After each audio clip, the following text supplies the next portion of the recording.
আসসালামু আলাইকুম। কি অবস্থা, কেমন আছেন সবাই? আলহামদুলিল্লাহ, আপনাদের দোয়া এবং ভালোবাসায় ভালো আছি। আসলে আজকে এই ভিডিওটা নিয়ে আসার মূল কারণ হচ্ছে, আজকের বিষয়টা হচ্ছে আপনার যারা নতুন প্রবাসে আসতে চান। বর্তমান সময় কিন্তু সৌদি আরব সরকার বাংলাদেশিদেরকে অনেক প্রায় অনেক বিষয় দিয়েছে নতুন করে লোক আনার জন্য।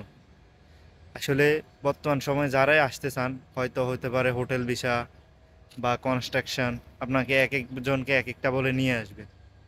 কিন্তু বর্তমান সময়ে যারা আসতেছেন, খুব ভেবেচিন্তে আসবেন ভাই। কারণ বর্তমান সময়ে দালালের প্রভাব অনেক বেশি। আমাদের আত্মীয় স্বজনের মধ্যে 2 থেকে 3 জন লোক আসছে কিছুদিন আগে, কিন্তু এখন আইসা বুঝতেছে, এখন আইসা আপনার হায় হায় করতেছে যে কি করলাম, কেন আসলাম। আকামা দিতেছে না, খাওয়ার টাকা দিতেছে না ঠিকঠাক মতো, থাকার জায়গা দিতেছে না। আসলে এটাই বাস্তবতা। আমরা দেশে থাকতে সবাই মনে করে যে আসলে কি হয়েছে বা কি আসে বিষয়, কোনো সমস্যা নাই, বিদেশ হয়তো বা আসতে পারলেই শুধু টাকা। আসলে তেমন কিছু না। যে আসে বিদেশ সেই একমাত্র জানে। তো অনেকে বলবেন যে আপনি কেন বলতেছেন বা এরকম। আসলে ভাই, আত্মীয় স্বজনরে বোঝানো যায় না।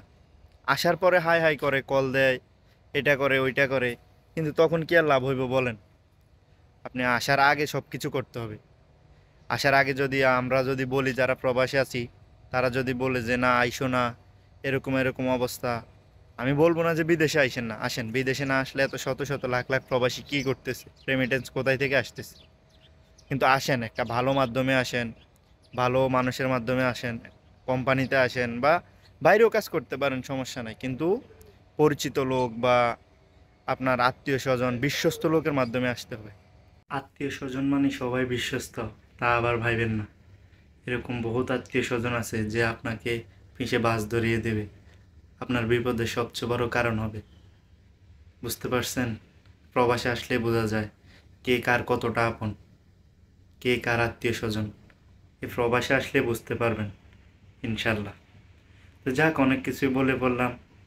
আসলে এগুলো বাস্তব অভিজ্ঞতা থেকে বলতেছি। আমি ছোট মানুষ, আমার তত অভিজ্ঞতা নাই, কিন্তু যতটুকু নিজের সাথে ঘটছে বা নিজে দেখতেছি, রিয়েলাইজ করতেছি বিষয়গুলো, ওইগুলো আপনাদের সাথে তুলে ধরার চেষ্টা করলাম। কারণ বর্তমান সময়ে অনেকে আছে কল দেয়, আত্মীয় স্বজন, ভাই ব্রাদার, যে কাজ নাই, এই সমস্যা ওই সমস্যা। এখন কি করব বলেন? আসলে এটা তো আর আমাদের নিজের দেশ না, বা নিজের হাতে কোনো কিছু নেই। এই জন্য আর কি বললাম। তো এই আর কি, মনে করেন সব কিছু মিলে ঝিলেই চলতে হবে। যারা আসছে তারা যাতে ভালোভাবে সব কিছু করতে পারে, কাজকাম করতে পারে, সবাই দোয়া করবেন। আর যদি ভিডিওটা ভালো লাগে, লাইক কমেন্ট শেয়ার করে পাশে থাকবেন। ভুল কিছু বলে থাকলে ক্ষমা প্রার্থী। আল্লাহ হাফেজ।